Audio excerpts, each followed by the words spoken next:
Les entreprises face aux limites planétaires. Bonjour, vous êtes sur Plan B. Aujourd'hui, je reçois Simon Ricard. Bonjour Simon. Bonjour Cyrus. Merci beaucoup d'avoir accepté mon invitation. Tu es coprésident de l'Association pour une hydrologie régénérative. C'est d'hydrologie et d'eau dont on va parler. Association que tu coprésides avec Charlène Descolonges, qu'on a d'ailleurs reçue ici sur Plan B il y a quelques mois, dont je viens de finir le livre d'ailleurs, hein. L'eau de la collection Fake or Not, excellent livre. D'ailleurs, on va recevoir Charlène probablement à la rentrée. En attendant, c'est avec toi qu'on va parler d'eau, d'hydrologie et d'agriculture régénérative. Tu travailles également au Permalab, qui est un bureau d'études qui accompagne les acteurs dans leur transition vers l'agriculture et l'hydrologie régénérative. On va faire un peu de pédagogie sur ces notions-là. C'est quoi le problème? C'est quoi les solutions? L'eau est une contrainte assez forte qui pèse de plus en plus sur les entreprises. Il y a 3-4 ans, j'aurais personnellement plutôt parié sur le pétrole, mais il se trouve que c'est l'eau qui contraint un petit peu toutes les activités industrielles, agricoles, les ménages, le tourisme, etc., avec des conflits d'usage que l'on observe maintenant qui sont largement dépassés l'épaisseur du trait. J'ai pour coutume, avant de lancer l'interview, de lire un post qui a retenu mon attention dans la semaine. Et cette semaine, c'est un post sur LinkedIn de Julien Foss, président du centre INRAE Hauts-de-France, qui régulièrement prend des positions assez fortes en faveur de l'agriculture régénérative. Donc nous le saluons. Et Julien Foss nous cite cette semaine un article de quelle source? Du Monde, un article du Monde. Il cite, c'est à propos des haies. Selon les chiffres les plus récents révélés par un rapport du Conseil général de l'alimentation, de l'agriculture et des espaces ruraux publié en avril, 23 500 km de haies ont disparu chaque année entre 2017 et 2021. Entre 2006 et 2014, l'érosion moyenne n'était que, entre guillemets, de 10 400 km par an. Le phénomène ne se tarit pas, il a même doublé en rythme. Il s'accélère. Au total, depuis 1950, ce sont 70% des haies qui ont été effacées des bocages français, donc depuis le fameux remembrement. Et là, Julien Foss commente en quelques lignes: l'intérêt écologique des haies a été largement démontré. Elles protègent du vent, de la chaleur, stockent du carbone et de l'eau, diminuent l'effet des petites crues, luttent contre l'érosion des sols, filtrent les polluants, constituent un réservoir de biodiversité, assurent la continuité écologique. Elles ont aussi un impact sur le paysage et donc sur le tourisme, mais nombre d'exploitants voient avant tout la haie comme une contrainte qui nécessite de dégager du temps et de l'argent. Fin de citation. Voilà, ça donne le ton, ça va faire partie aussi des sujets qu'on va aborder, mais l'hydrologie régénérative est encore plus complexe que juste replanter des haies, je pense que ça en fait partie. Simon, je te laisse peut-être poursuivre, peut-être pour nous expliquer, c'est quoi l'hydrologie régénérative? C'est quoi l'hydrologie régénérative? Eh ben merci Cyrus. Alors c'est quoi l'hydrologie régénérative? Peut-être un petit feedback personnel. D'où est venue cette notion? Pourquoi on la propose finalement? C'est d'abord venu de comment dire, d'expériences qui à travers le monde, autour d'abord de la permaculture et ensuite de l'agriculture régénérative, effectivement, où depuis de longues dates, on aménage des paysages agricoles en ce qu'on appelle en priorisant la gestion de l'eau. Et c'est valable avec pas mal de praticiens qui ont mis ça en place. Et un en particulier qui s'appelle Percival Alfred Yeomans, un Australien dans les années 50, qui a mis en place ce qu'on appelle le Keyline Design, et qui est effectivement une méthodologie d'aménagement, de conception d'espaces agricoles régénératifs, dans une visée régénérative, parce que lui il travaillait en Australie, dans des milieux arides, voire semi-désertiques, soumis aux contraintes hydriques évidemment, aux contraintes d'incendie, parce que les écosystèmes étaient secs et asséchés par notamment les pratiques agricoles là-bas. Et lui, il a un peu pris la tendance inverse de comment est-ce qu'on régénère, on crée des espaces agricoles à la fois productifs, à la fois régénératifs, avec une base qui était le sol. L'idée, c'était l'intention, c'est de régénérer les sols, c'est parce que c'est là que ça se passe en termes de stockage d'eau. Mais son invention entre guillemets, même si c'est essentiellement du bon sens, c'était que l'importance que chaque goutte d'eau qui tombe sur un terrain, une parcelle, une ferme, reste là où elle tombe, quoi. Et à partir de là, il a commencé à aménager et parce que la prise en compte du coup des reliefs est extrêmement importante, puisque un des premiers facteurs de perte d'eau, c'est le ruissellement, c'est l'érosion, et le ruissellement, ça va souvent de pair avec les reliefs, puisque l'eau s'écoule dans les pentes, quoi. Et donc il a commencé à aménager pour justement travailler avec les reliefs pour que par un ensemble d'éléments, des fossés, ce qu'on appelle des baissières, ou du sous-solage, donc des micro-sillons, ou des haies, effectivement, faire en sorte qu'ils soient implantés avec les reliefs, donc sur courbe de niveau ou autour des courbes de niveau, pour évidemment que l'eau qui tombe, même si le sol n'est pas encore régénéré, que cette eau reste s'infiltre, reste et limite les phénomènes d'érosion, et puis reste dans l'écosystème, quoi. Alors c'est un peu plus poussé là. Souvent quand je dis ça, on me dit oui, bon, c'est ce que faisaient les anciens, ils faisaient des terrasses, ils faisaient donc il suffit de travailler sur court niveau, c'est ce qu'on fait en fait. Il a rien inventé de plus. Effectivement, il y a une base de bon sens. Pour autant, le Keyline Design est intéressant parce que ça a poussé un peu plus loin la réflexion. C'est pas juste de travailler sur les courbes de niveau, parce que l'agriculture moderne, nécessite, on peut plus travailler, on fait plus de terrasses, on fait plus d'agriculture en courbe de niveau, parce qu'on a besoin de faire des lignes parallèles pour faire de l'agriculture. On a besoin de passer des tracteurs, même en traction animale, on a besoin de faire des lignes parallèles de tout temps. Et du coup, la Keyline Design, c'est une des approches, en tout cas. C'est une juste subtilité entre faire des lignes parallèles, mais des lignes parallèles qui vont suivre le relief. Autrement dit, on prend une courbe de niveau de référence, et puis on trace nos sillons de culture en ligne parallèle, en parallèle de cette courbe de niveau. Ce qui fait que ça crée des légers dénivelés, et on peut aussi, comme ça, emmener l'eau, guider l'eau, on ralentit l'eau, puis on la répartit, en fait. L'idée de ça, c'est de la répartir, homogénéiser la distribution de l'eau de pluie, de ruissellement sur les surfaces, quoi. C'est une des approches. D'accord. Une autre approche, c'était effectivement de créer un ensemble de micro-retenues collinaires. Je parle bien de micro-retenues collinaires, est importante. Là aussi réparties dans le paysage, dans des points, ce qu'on appelle des points clés, d'où le key line, key point. Il y a des logiques topographiques derrière ça. Donc de toute l'eau quelque part qui ne s'infiltre pas parce que le sol est encore trop dégradé, même si on a mis en place des choses. Et pour autant, il va pas le surplus d'eau quand il pleut beaucoup. Il va pas être perdu. Il va rejoindre dans des vallées, des micro-retenues collinaires pour recréer de la biodiversité, pour stocker de l'eau, pour infiltrer l'eau, pour des usages aussi d'irrigation, parce que du coup, avec cette approche, il organisait littéralement un paysage aquatique, entre guillemets, c'est-à-dire plein de micro zones d'eau qui connectaient entre elles pour des usages d'irrigation et pour favoriser l'accélération non pas là aussi pour une irrigation de masse, mais vraiment pour pouvoir avoir de l'eau à disposition dans son écosystème agricole et pour accélérer la régénération, quoi. Donc c'était toute une logique pensée comme ça, et tout avec une organisation de la réflexion autour, avec effectivement les reliefs, l'eau en priorité, et ensuite les accès, les arbres, les infrastructures, tous les éléments d'un paysage agricole sont pensés, organisés autour de la circulation de l'eau, quoi.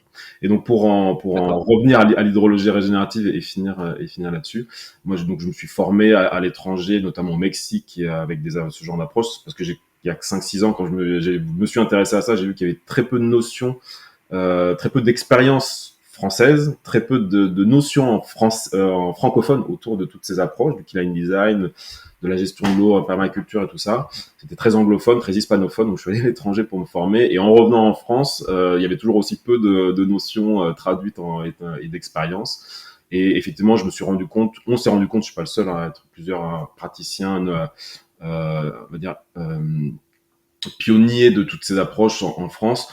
On s'est rendu compte que notamment le terme Keyline Design allait être complètement imperméable au monde francophone, aux agriculteurs francophones. Donc d'où cette notion d'hydrologie régénérative, parce que c'est vraiment l'hydrologie dans le sens la science de l'eau et des écoulements d'eau régénératif appliqué dans une forme de régénération du cycle de l'eau, parce que c'est ce qu'on cherche à faire finalement.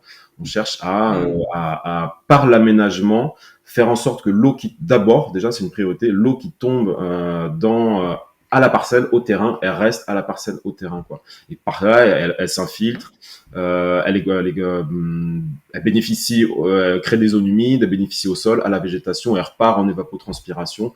Donc, autrement dit, elle réalimente les petits cycles de l'eau, notamment, ou le grand cycle de l'eau par l'infiltration et par la recharge des nappes en particulier, quoi.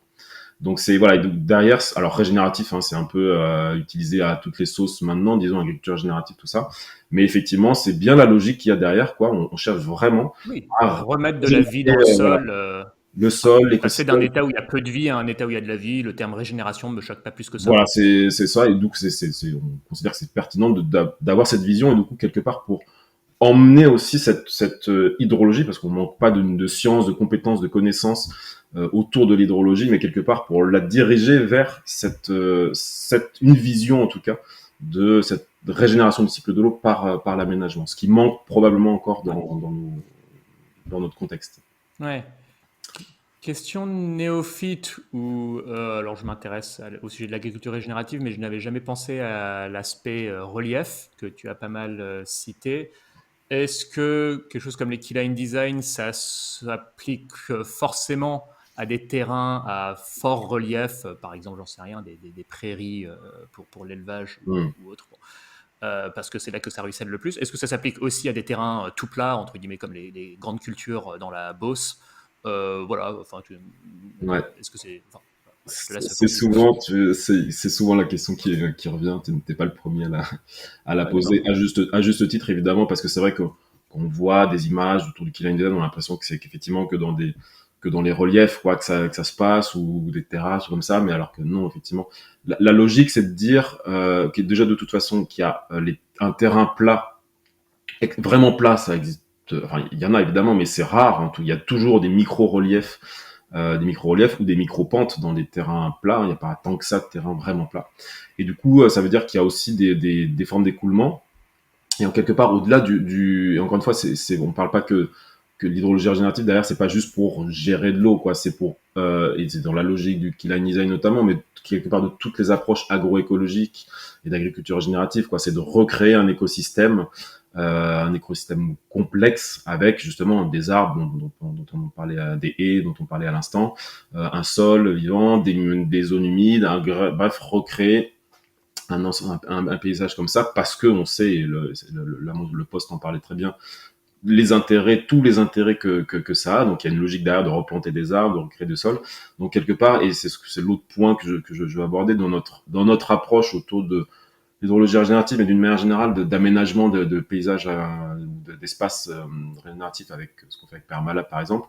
On a un triptyque, c'est l'eau, le sol, l'arbre, eau, sol, arbre. On pense toujours, et il faut toujours penser, je me permets de dire il faut toujours penser avec ces trois en même temps. L'eau, donc la gestion de l'eau, la gestion des écoulements, des ruissellements d'eau, hein, même sur des terrains plats, il y a toujours des fossés périphériques aux parcelles, il y a toujours des fossés le long des routes, donc il y a toujours des écoulements. On a beaucoup drainé aussi, on pourra sûrement en reparler, on a beaucoup drainé les paysages agricoles de tout temps, et ça s'est accéléré d'autant plus dans les dernières décennies. Donc ça veut dire même s'il n'y a pas de ruissellement de surface parce que pas de pente ou peu de pente, il y a des écoulements d'eau, des chemins de l'eau, et quelque part c'est voir où sont ces chemins de l'eau pour quelque part non plus évacuer l'eau ou faire en sorte que l'eau s'évacue rapidement et rejoigne rapidement le réseau hydrographique. C'est souvent le cas même dans des paysages plats.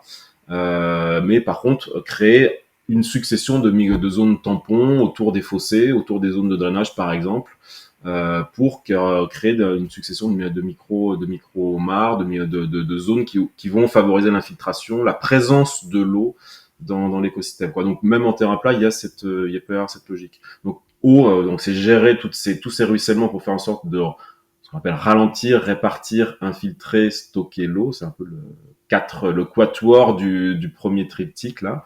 Et donc effectivement, sol, c'est après toutes les pratiques qui vont permettre de régénérer le sol, couverts végétaux, pâturage tournant dynamique, toutes les formes d'agriculture de conservation, maraîchage sur sol vivant, tout ça. Et puis arbre, évidemment, c'est le troisième levier majeur pour la gestion de l'eau, la résilience hydrique à moyen long terme, parce que effectivement c'est ça qui fait les arbres, qui assure l'évapotranspiration importante, qui assure les effets d'ombrage, qui assure les microclimats qui vont moins assécher, qui assure l'infiltration. Bref, qui assure plein de choses.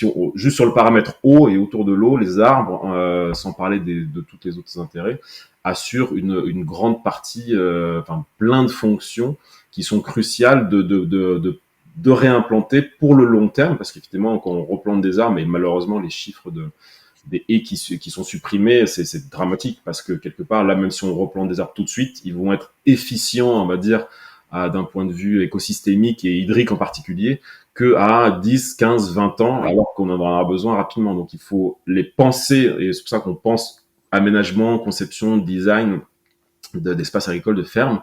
On pense avec ce triptyque eau, sol, arbre, parce que on pense court terme en gérant tout de suite l'eau de ruissellement avec des ouvrages. On pense court moyen terme en mettant des couverts végétaux, en faisant des pratiques qui vont relativement rapidement améliorer la situation au niveau des ruissellements, d'infiltration, tout ça.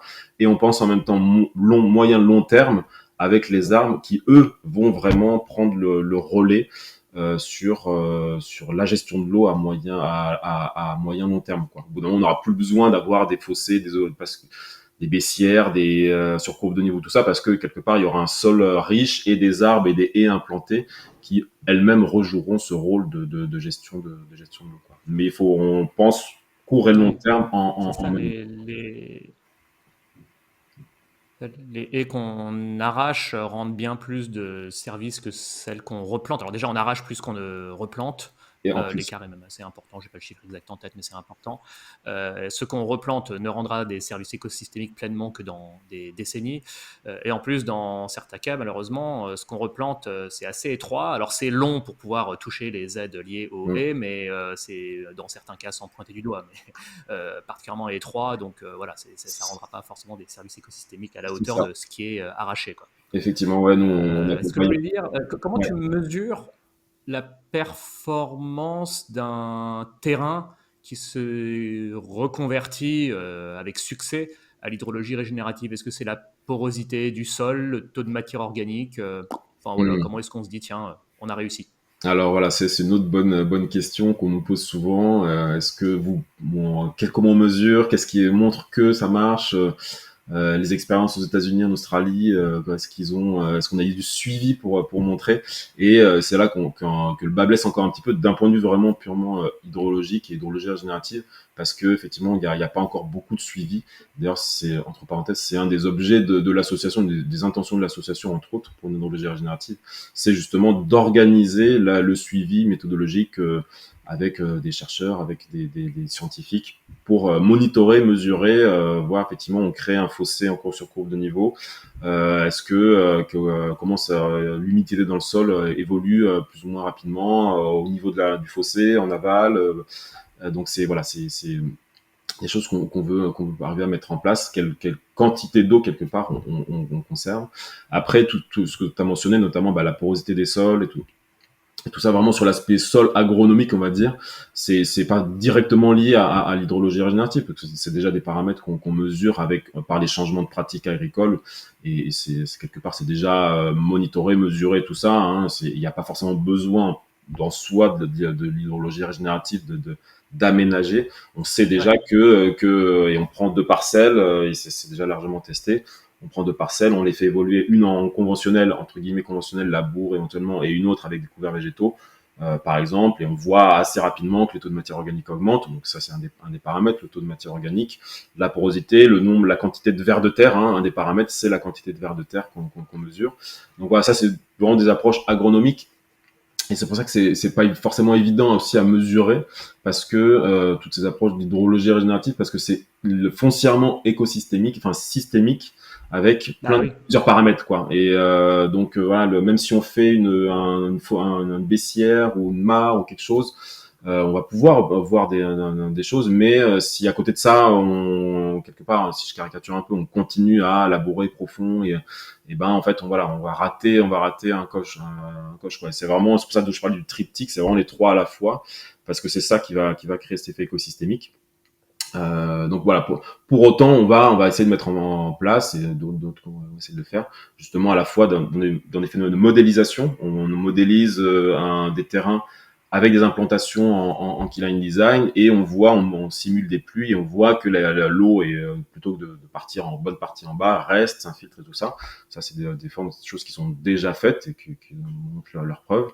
Et après, bah, c'est l'étape suivante, c'est de dire voilà, combien d'eau par rapport à l'eau qui tombe, combien d'eau reste à l'écosystème, combien d'eau est stockée éventuellement dans des ouvrages, combien d'eau s'infiltre, et cette eau, est-ce qu'elle charge, recharge, et surtout aussi dans quel contexte, quoi, parce qu'en fait, on a une diversité de contextes entre des sols profonds, peu profonds, infiltrants, pas infiltrants, argileux, sableux, tout ça, qui vont faire qu'il faut mesurer aussi en fonction des bons paramètres, quoi. Donc des fois, et c'est sous le problème qu'on veut dire qu'on peut rencontrer, c'est que si on comment dire, des fois c'est plus facile de mesurer, de prendre une parcelle et de faire du travail que à la parcelle, de dire on teste sur une parcelle, on teste un chose sur la parcelle, on peut mesurer facilement.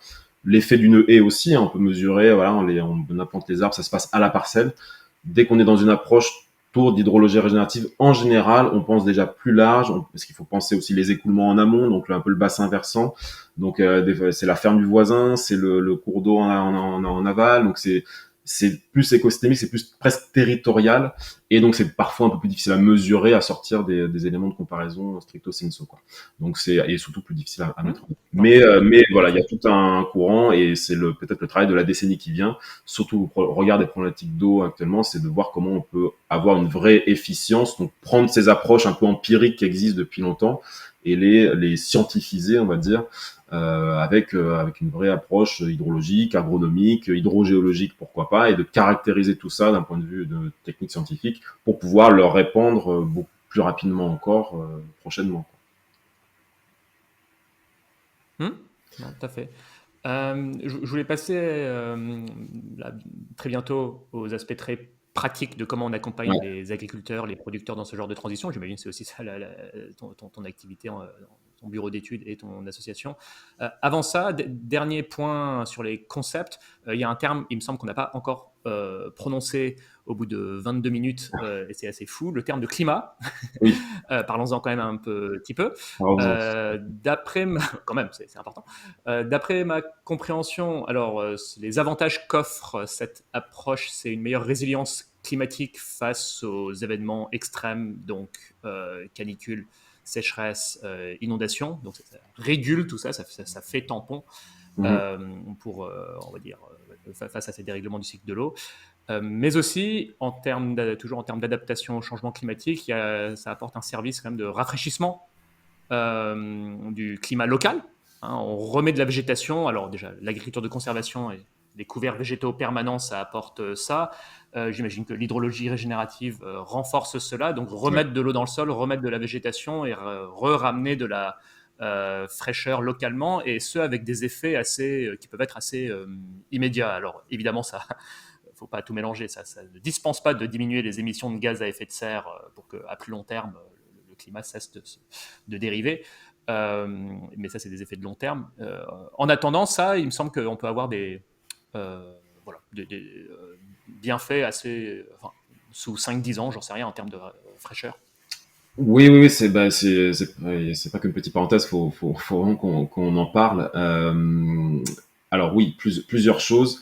Effectivement, au-delà d'ailleurs d'hydrologie alternative, toute la logique de régénération des écosystèmes, en fait, et des écosystèmes agricoles, nos écosystèmes agricoles en particulier, vont clairement avoir donc un effet microclimatique, hein, ça a été mentionné là, les haies créées de l'ombre, de la mi-ombre, l'agroforesterie intraparcellaire, donc on peut dire qu'il y a les haies périphériques aux parcelles, et puis il y a l'agroforesterie intraparcellaire, c'est-à-dire remettre des arbres dans les parcelles. Pour la plupart des systèmes de culture, hein, on peut remettre des arbres dans les parcelles comme il y avait avant, mais là on le remet en le pensant de manière moderne, quoi, c'est-à-dire avec des itinéraires techniques, des implantations pensées pour notamment garder la mécanisation, et donc remettre donc ces agroforesteries intraparcellaires Là aussi, il y a de la mi-onde qui est créée, il y a des effets en termes de matière organique, en termes d'évapotranspiration, qui va avoir un effet donc à la fois microclimatique, mais on est en train de se rendre compte, quand je dis on, il y a un peu un consensus scientifique qui est en train d'être établi. Quand je dis en train, c'est peut-être pas encore complètement acquis globalement, mais depuis une bonne vingtaine d'années, notamment à partir des travaux autour de la pompe biotique de chercheurs russes, entre autres, qui ont montré, on en parlait de plus en plus, qui ont montré le rôle des forêts sur le climat par l'évapotranspiration, entre autres, hein, qui génère de la pluie localement et dans les continents, quoi, si je fais très simple.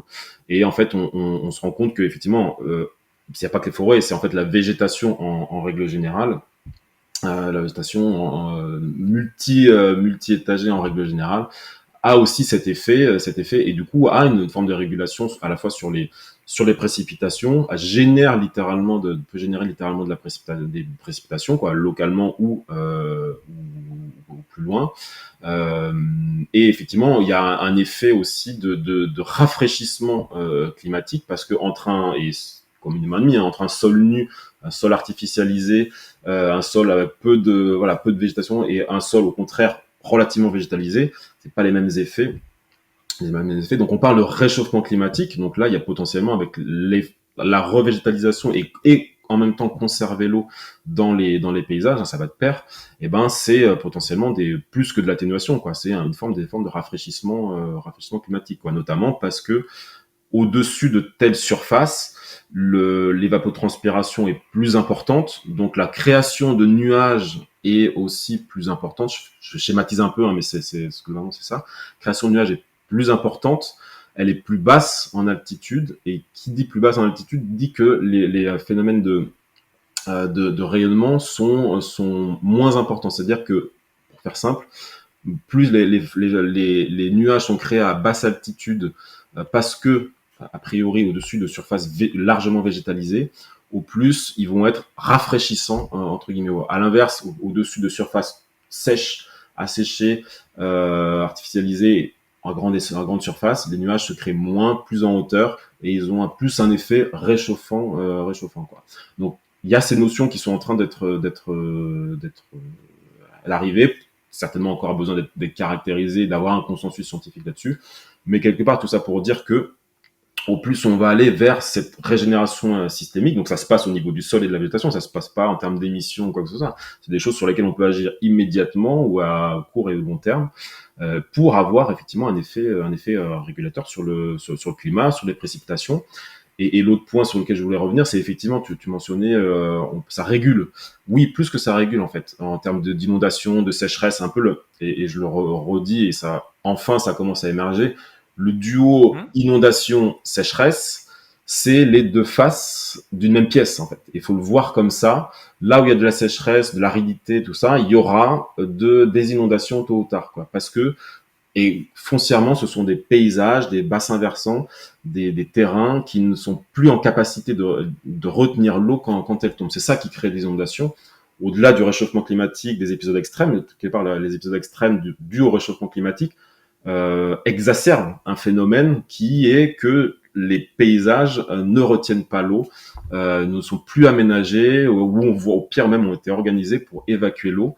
Et donc ça crée forcément de l'eau, trop d'eau en aval, et Ouais. des phénomènes Quand d'inondation. les sols sont imperméabilisés, on va à la fois avoir des sécheresses parce qu'ils font moins éponge, et on va avoir des inondations parce que ils font moins éponge. Parce qu'ils sont moins, exactement, et En tout à fait, fait, c'est ça. j'aurais dû l'expliquer comme tu viens de le faire. J'ai donné une conférence récemment où j'ai essayé d'expliquer pour une énième fois cette histoire d'inondation, sécheresse, qui, en plus, les deux mettent une pression sur les sols, et j'aurais dû dire, en fait, c'est deux faces d'une même pièce. Exactement, Juste, pardon, avant de te laisser poursuivre, ouais, j'ai trouvé un passage justement de ce fameux livre, L'eau, de oui, notre ami et ta collègue Marlène, Charlène, sur le fait que les forêts créent leur pluie. tout Tu à l'as fait, ouais, évoqué dans il y ton a une développement. page, ouais. Ouais. Les forêts créent leur pluie, et dans des proportions que je ne soupçonnais pas forcément. Juste, je cite un passage. Sur les continents, l'eau s'évapore depuis le sol et les végétaux, on l'a dit. Les 2 tiers des pluies, donc continentales, proviennent de l'évaporation terrestre, et notamment de la transpiration des végétaux. C'est ça, C'est beaucoup. Donc le reste, j'imagine, des océans, ouais. le reste des 2 tiers. Voilà, parenthèse refermée, effectivement, il y a des Bah, études à la pluie, pas à la pluie, il y a des à études la à la pluie. pluie, Voilà, je te laisse poursuivre, pardon. Ouais, ouais, non, mais c'est important de le lire et c'est important de préciser aussi que c'est pas que les forêts, c'est un peu là l'aspect médiatique qu'on entend actuellement. Oui, les Mm. rivières volantes en Amazonie, oui, la forêt, machin. Oui, évidemment, mais c'est pas que la forêt, c'est vraiment la végétation en général, donc les paysages agroforestiers, c'est-à-dire avec bocagé, hein, et quand on parle du bocage, c'est pas juste le bocage en Normandie comme ça, c'est bocage, c'est des parcelles agricoles qui sont ceinturées avec par des haies et avec une continuité paysagère et écologique depuis les cours d'eau, les ripisylves, hein, les zones autour des cours d'eau, jusqu'aux crêtes. Donc vraiment une continuité par des haies, ce qui est ça qui a été largement endommagé, voire réduit avec depuis des années. Donc ça a créé des discontinuités aussi écologiques et ça a créé une discontinuité aussi effectivement en termes de végétalisation des parcelles, plus effectivement le travail du sol, l'érosion, compaction, tout ça des herbes, des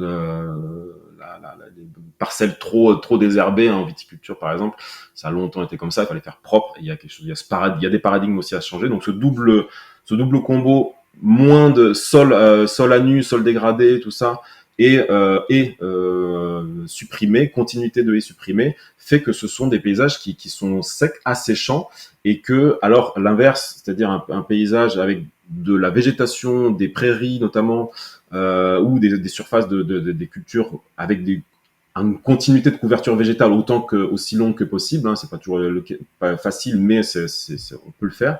Plus des haies, et ben ça va recréer un paysage non pas forestier, mais qui va avoir son effet largement aussi en termes d'évaporation, d'évapotranspiration, et son effet sur le climat. Donc c'est pas que les forêts, c'est aussi ces paysages, parce que l'enjeu, on va pas reforester la France, on va pas reforester le monde, sinon il faut qu'on continue à nous avoir nos espaces de culture et tout ça. Mais par contre, donc si on pense que ça, si on pense que c'est que la forêt, bah zut, on va pas, quel est le levier? Le levier, c'est les sols, la végétation et la continuité agroforestière, plus les zones humides et tout ça. Sur le paysage quoi. Donc ça c'est voilà, c'est effectivement un point important. Et puis donc juste pour terminer sur cet aspect inondation sécheresse, effectivement ça va de pair, si tu l'as nommé, c'est éponge, c'est plus qu'un sol éponge, c'est un territoire éponge. Donc et un territoire éponge, ça se recrée avec plusieurs approches, hein. Évidemment améliorer la qualité des sols, couvrir les sols, mais aussi dans un premier temps, surtout quand on parle de sols dégradés, de paysages dégradés, et ben il y a besoin justement de créer des micro-ouvrages, des fossés, tout ça, pour tout de suite ralentir et infiltrer l'eau quoi.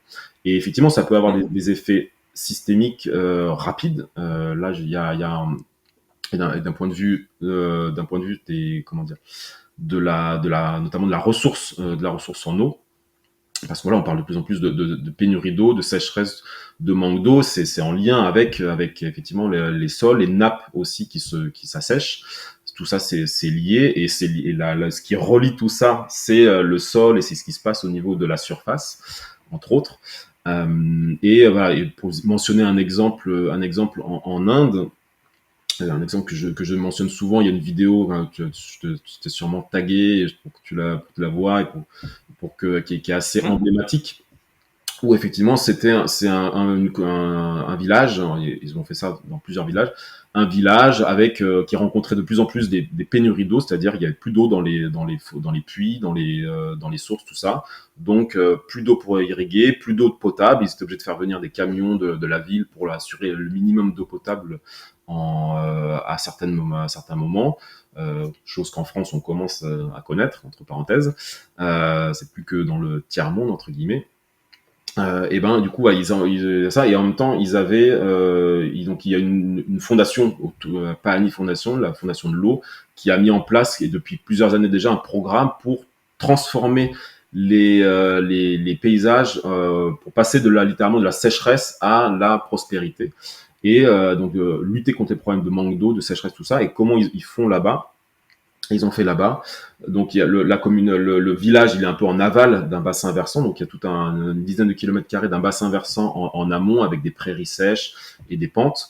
Et là-bas, ils ont bardé littéralement tout le bassin versant en amont d'un ensemble de fossés très régulièrement sur courbe de niveau, d'un ensemble d'ouvrages comme ça, de bassins, de micro-bassins, de micro-retenues, fait soit à la main, soit avec des pelles mécaniques, mais à peu de, voilà, globalement à peu de moyens, mais par contre à une ampleur très importante, qui fait que toutes les eaux de la mousson, les eaux là-bas tombent pendant 2 mois, 3 mois, puis après c'est sec pendant 10 mois, que toutes les eaux de la mousson, plutôt qu'avant, ce qui se passait, c'est que parce que sol dégradé, parce que manque d'arbres, parce que manque de ce genre d'ouvrage, et ben une bonne partie de l'eau a été évacuée et ruisselée vers l'aval.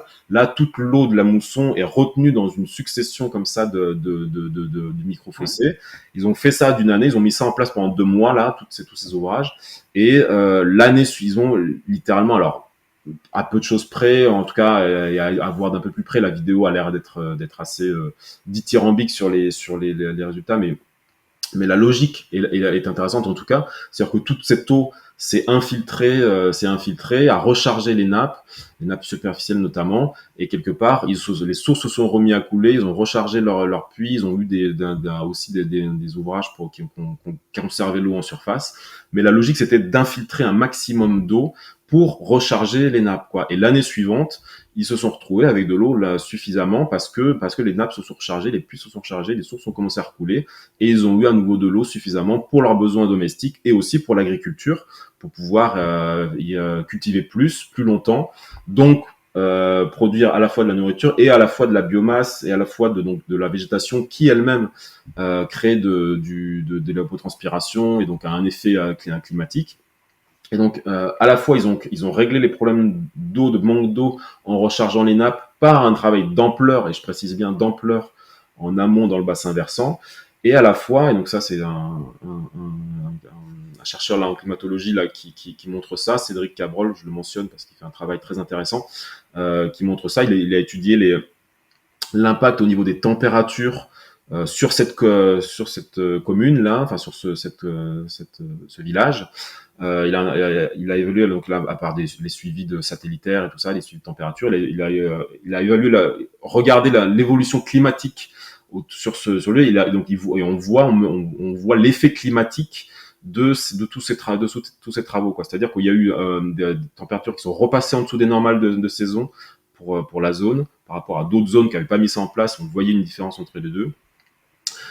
Et donc sur plusieurs indicateurs, il a constaté qu'il y a eu une meilleure donc moins de baisse des températures, meilleure humidité des sols. Tous les indicateurs qui nous intéressent sont positifs à partir du moment où ils ont mis en place ça, quoi. Donc effectivement, il peut y avoir des effets à relatif court terme à partir du moment où on organise, on aménage et on va faire en sorte de manière, encore une fois, massive, faire en sorte que l'eau qui tombe elle reste dans l'écosystème et que on rentre dans une dynamique de revégétalisation, régénération des sols, replantation d'arbres et tout ça.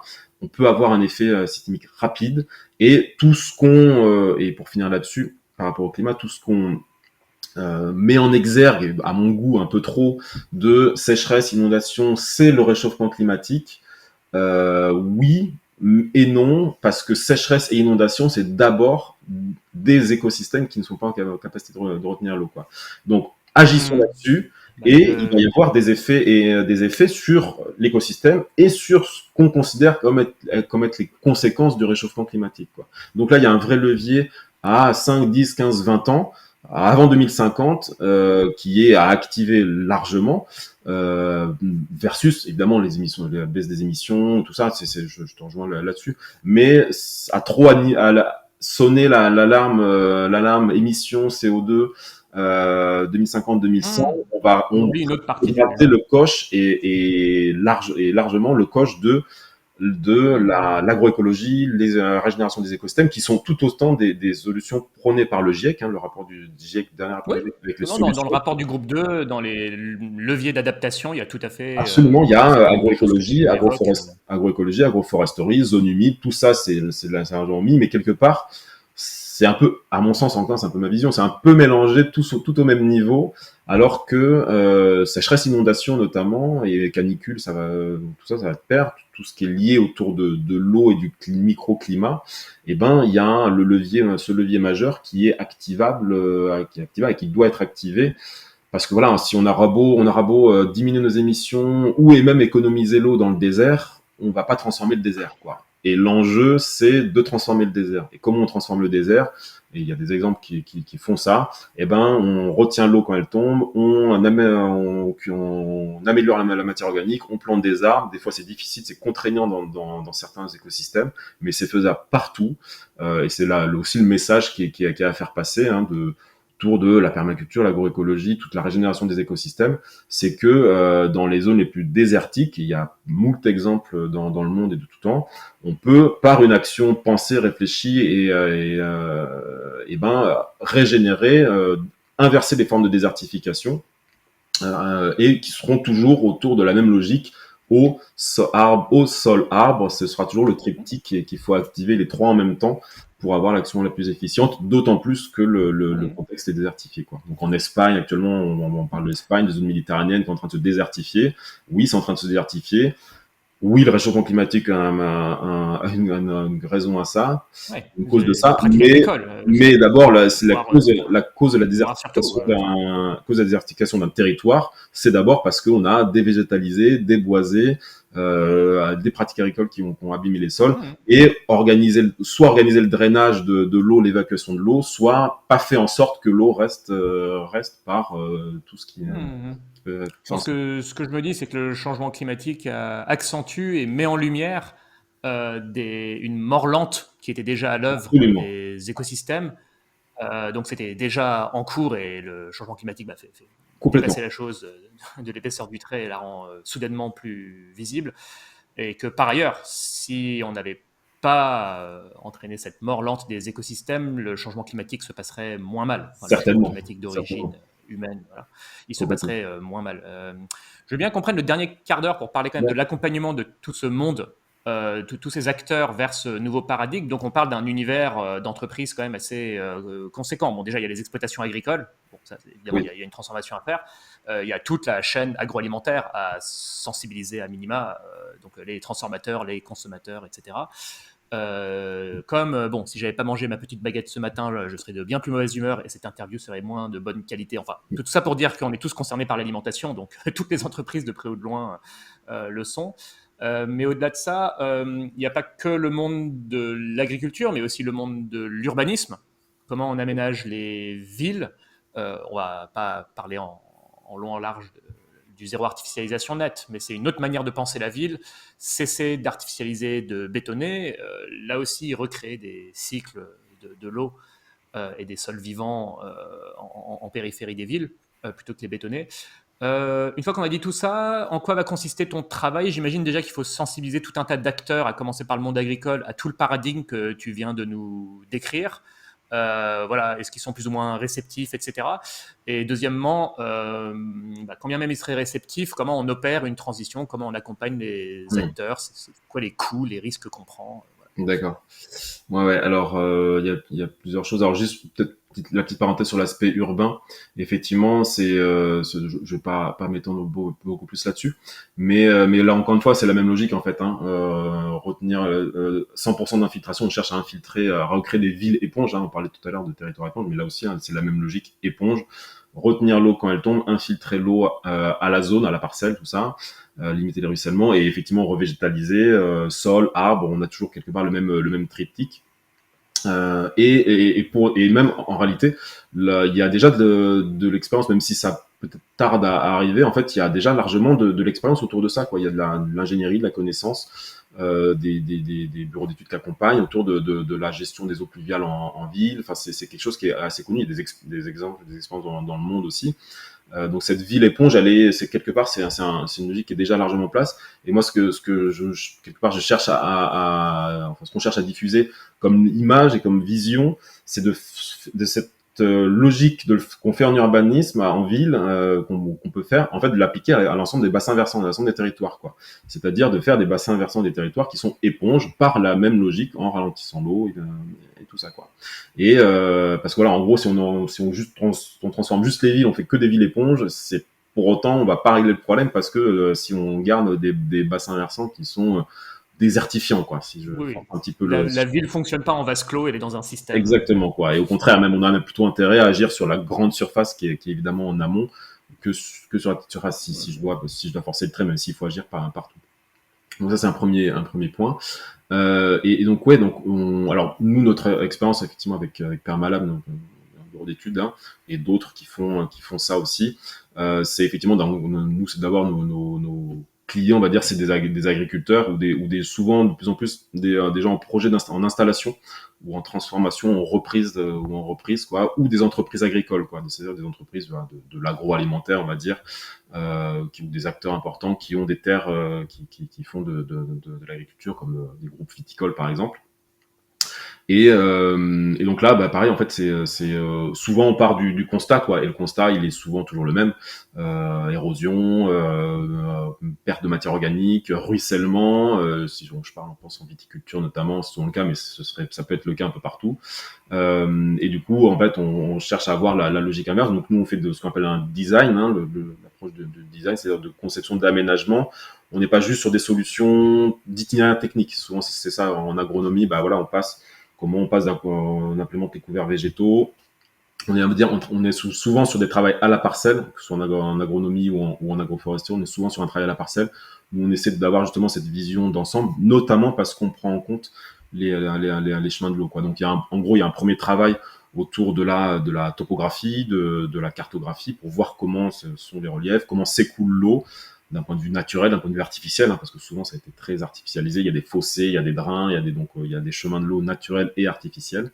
Et donc là, on commence à voir ce qu'on pourrait mettre en œuvre justement pour ralentir l'eau, infiltrer l'eau, retenir l'eau. Éventuellement, si c'est de la création de parcelles, de la réimplantation, ben, on voit comment peut-être réimplanter autrement qu'en droit dans la pente, par exemple, mais plutôt implanter là aussi avec les reliefs, créer des haies, créer des ouvrages qui vont là aussi retenir l'eau et effectivement à terme recréer un écosystème, quoi. C'est-à-dire replanter les haies, tout ça. Donc l'approche du design agroécologique, hydrologique, agroécologique, agroforestier, tout ça ensemble, encore une fois, parce que tout ça, ça va de pair, quoi. Donc ça, c'est et souvent, alors, on travaille malgré tout avec les acteurs motivés, quoi, des agriculteurs qui sont motivés, des acteurs qui sont déjà engagés dans une telle approche, quoi. C'est-à-dire en gros, nous, et c'est mon expérience, hein, c'est notre expérience, on évite de devoir convaincre des gens qui sont pas forcément convaincus parce que c'est encore plus d'énergie à mettre en œuvre, alors que c'est déjà compliqué pas évident à mettre en œuvre. Donc, on travaille avec des gens qui sont déjà, des agriculteurs qui sont déjà sensibilisés à l'agroécologie, à toutes ces approches, aux couverts végétaux, et qui veulent aller plus loin dans une logique de design hydrologique notamment. Donc voilà, et souvent il y a un peu un effet boule de neige, et c'est ce qui se passe, et c'est tant mieux aussi, hein, depuis une dizaine d'années. Il y a vraiment un essor de l'agroécologie en France, hein, si on pense que ça, agroécologie, agroforesterie. Alors même si ça reste peut-être une portion congrue sur la totalité, depuis 5-10 ans, il y a un vrai changement. Il y a de plus en plus de ressources autour de l'agroécologie, il y a d'accompagnement et tout ça. Donc il y a un vrai, on va dire, engouement, si je peux me permettre, autour de ça. Donc quelque part, nous on vient aussi accompagner ce genre d'acteurs. Et il y a besoin aussi de gens qui savent, qui puissent accompagner sur ces approches et notamment dans l'approche systémique. Donc voilà, on a de plus en plus donc d'acteurs comme ça, et puis donc autour du monde de l'agriculture ou pas para-agricole, quoi, puis aussi de la formation, hein, c'est un point important. Moi, je fais de la formation sur ces enjeux, et ça va de pair, hein, il y a besoin aussi que les gens, les agriculteurs soient formés. Moi, j'en forme régulièrement, et c'est souvent autour de ces approches, notamment de la gestion de l'eau, quelque chose qui est nouveau pour eux, qui est du bon sens, hein, genre, ils se rendent compte que c'est pas mal du bon sens, que c'est pas non plus, certes c'est du bon sens, mais que ça s'improvise pas non plus, hein, c'est quand même un peu technique, et ils sont contents de découvrir ça parce que du coup ça les fait repenser autrement. Comme de toute façon l'agroécologie fait penser autrement, là ça fait penser autrement, pour dire bah ouais, et des fois ils se rendent compte d'ailleurs qu'ils ont pas commencé par la bonne case, quoi. C'est-à-dire ils ont planté leur haie, alors que s'ils avaient su, ils auraient peut-être planté leur haie autrement, parce qu'il y a aussi du ruissellement, de l'écoulement, ils auraient pu gérer l'eau, quoi. Donc c'est des petits exemples qui montrent que ça amène toute une logique, et effectivement qui est important de prendre en amont, le plus en amont possible, pour pouvoir penser global, penser systémique, et avoir une action d'autant plus efficace, quoi, hein. Si on plante une haie droit dans la pente, c'est pas le même effet que si on la plante en perpendiculaire à la pente, quoi, d'un point de vue des écoulements, de l'infiltration de l'eau, quoi. C'est un petit exemple, mais c'est cette logique. Et donc Donc ça, c'est à l'échelle, on va dire, parcellaire, agricole, enfin de la ferme.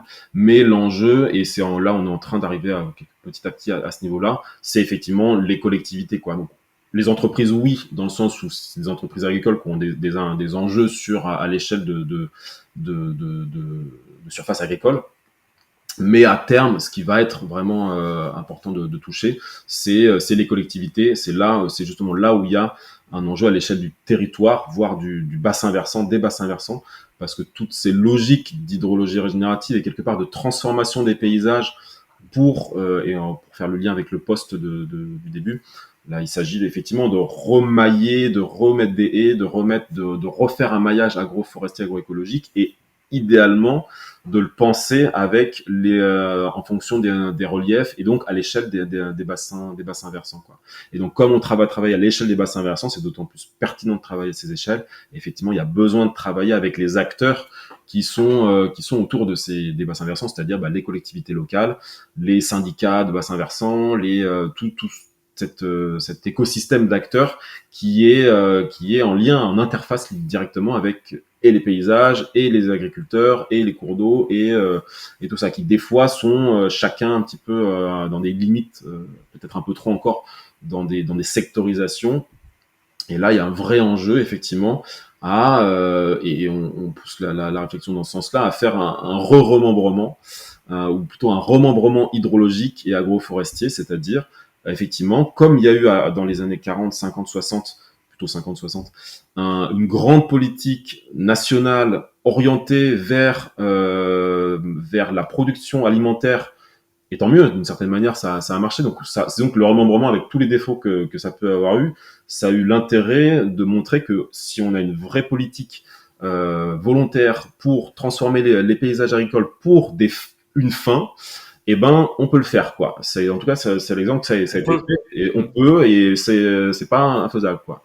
Donc, quelque part, il y a un vrai enjeu, hein, et posons la question comme ça, et posons-la sérieusement, de faire ou refaire, de penser à une forme de re-remembrement, en tout cas de remembrement hydrologique et agroforestier et agroécologique d'une certaine manière, pour penser à grande échelle et l'organiser, et dans des visions aussi qui vont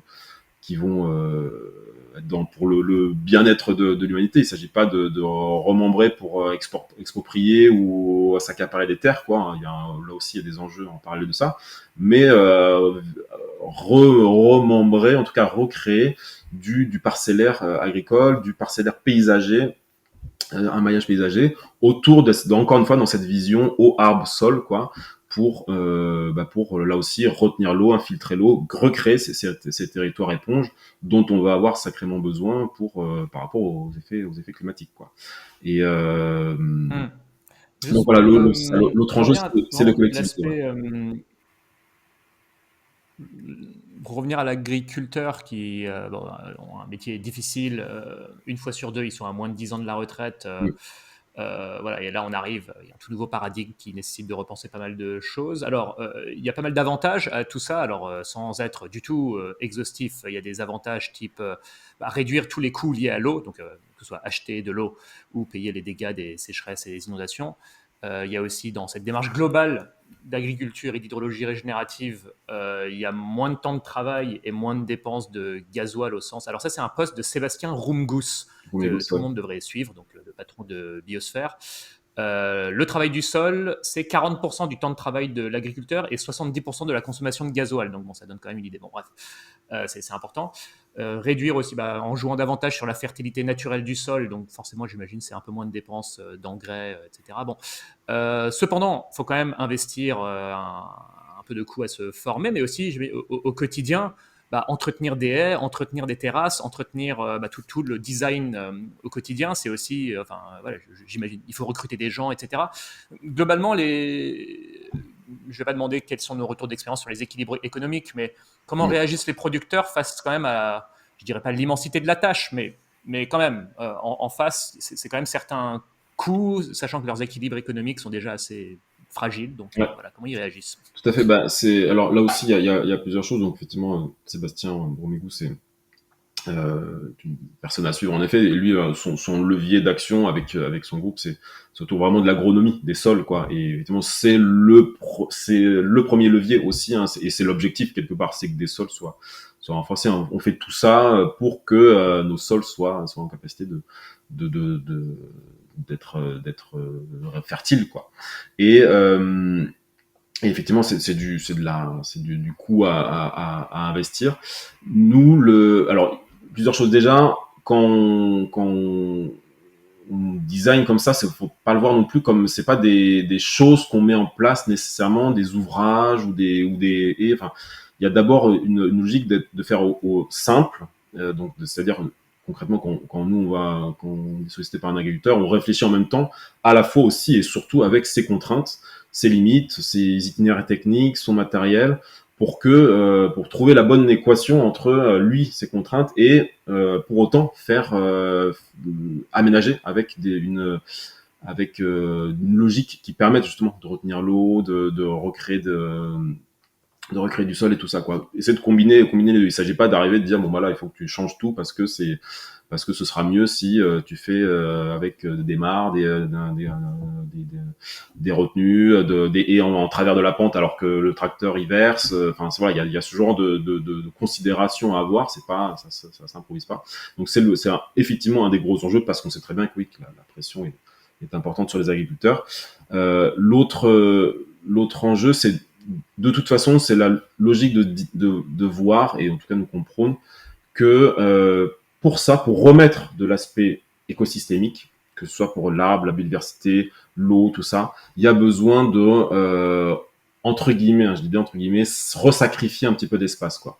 Et c'est-à-dire que voilà, pour replanter une haie qui fait 2 mètres de large, il y a besoin de rogner un peu sur les parcelles, quoi. Et les agriculteurs qui s'engagent dans ces approches, ils le conçoivent, ils le savent, ils savent que à ce qu'ils perdent, et des fois c'est un pourcentage pas infime, mais en tout cas pas très important de surface, à ce qu'ils perdent, ils vont gagner à court, moyen, long terme sur d'autres choses, notamment sur l'aspect microclimat ou biodiversité. Donc là aussi, il y a clairement cette vision à avoir on ne pourra pas se passer à l'échelle des paysages agricoles de sacrifier, ce mot est vraiment entre guillemets, un petit peu d'espace pour réinstaurer toute cette approche à la fois hydrologique, pour remettre de l'eau et des points d'eau très régulièrement dans le maillage, dans le parcellaire agricole, et à la fois des arbres, des haies autour, dans et autour des parcellaires agricoles, quoi. Donc ça redemande de sacrifier un peu de surface. C'est là où la case du remembrement a été loupée, quoi. C'est-à-dire qu'on a fait il y avait ça à l'époque, en fait. Avant, il y avait dans les bocages, il y avait et les haies. Pour incarner ça, c'est assez incroyable. J'ai vu des vidéos d'archives il me semble, du ministre de l'Agriculture de l'époque, en années 60, qui chaque année venait annoncer triomphalement à la télé: cette année encore, nous avons supprimé 10 000 km de haies, ce qui équivaut à 10 000 hectares de surface rendue à la production alimentaire. Rendue, bon bref. C'était les conceptions de l'époque, c'était les représentations.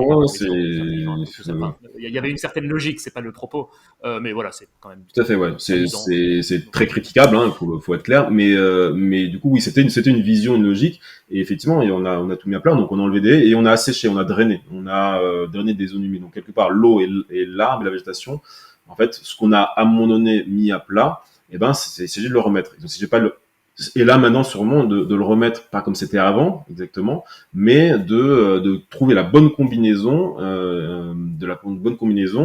avec des pratiques et des approches agricoles qui sont ce qu'elles sont maintenant, quoi. Même s'il sera certainement besoin aussi de décroître ou de ralentir un petit peu en termes de machinisme et tout ça, parce que de toute façon il y aura probablement à un moment donné des incompatibilités entre la régénération des sols et la productivité des sols et du machinisme trop tout, quoi, trop puissant, trop lourd, tout ça. Donc il y aura des bonnes combinaisons à trouver, mais avec ce vrai enjeu de remettre de l'eau, des arbres, tout ça, et donc et donc de reformer le parcellaire agricole qui reste, même si c'était remembré, c'est ça qui est paradoxal, c'est extrêmement morcelé, ça reste extrêmement morcelé. Nous on s'arrache souvent les cheveux sur des accompagnements de design parce que on se retrouve parcellaire avec des parcelles là, une parcelle là qui s'arrête, qui prend pas du tout en compte le relief. Hein, souvent, ces parcellaires, c'est issu d'historique familial ou d'historique de roman-moment qui prend pas du tout en compte les reliefs topographiques. Donc effectivement, à un moment donné, il y aura sûrement cette logique au mieux, au plus précis selon le contexte, encore une fois, de remettre en place ça, de rejoindre des corridors existants, des bosquets existants, de remettre en eau des cours d'eau qui ont été busés, qui ont été enterrés à un moment donné, d'en recréer. Donc, effectivement, de sacrifier 1, 2, 3% de la surface agricole, notamment, pour remettre en place ça et de manière continue. Quoi. Il ne s'agit pas de faire des îlots ponctuels, mais l'enjeu, c'est Disons dédié plutôt que sacrifié, comme ça c'est moins. Oui, dédié, merci. Effectivement, dédié sera dédié plutôt que sacrifié, peut-être. dédié, et voilà, le terme Oui, beaucoup plus je vais pas faire la police approprié. des mots dans un domaine que je connais mal. Mais écoute, non, mais merci beaucoup, Simon. Je pense on peut s'arrêter là. Il y aurait tellement d'autres choses à dire, mais en tout cas, merci pour toutes ces explications vraiment très claires et c'est un sujet passionnant. Enfin, j'espère que vous, auditeurs, avez appris des choses. En tout cas, c'est mon cas. N'hésitez pas à partager avec vos proches, vos collègues si cela vous a plu et que vous avez trouvé ça utile. Et puis voilà, diffuser la bonne parole. N'hésitez pas à vous rapprocher de Simon si vous pensez pouvoir le mettre utilement en relation avec des acteurs que vous connaissez, soit via son association, soit via son bureau d'études. Et en tout cas, Simon, je te dis à bientôt. Eh ben, merci Cyrus et à bientôt et au revoir à tous. Au revoir.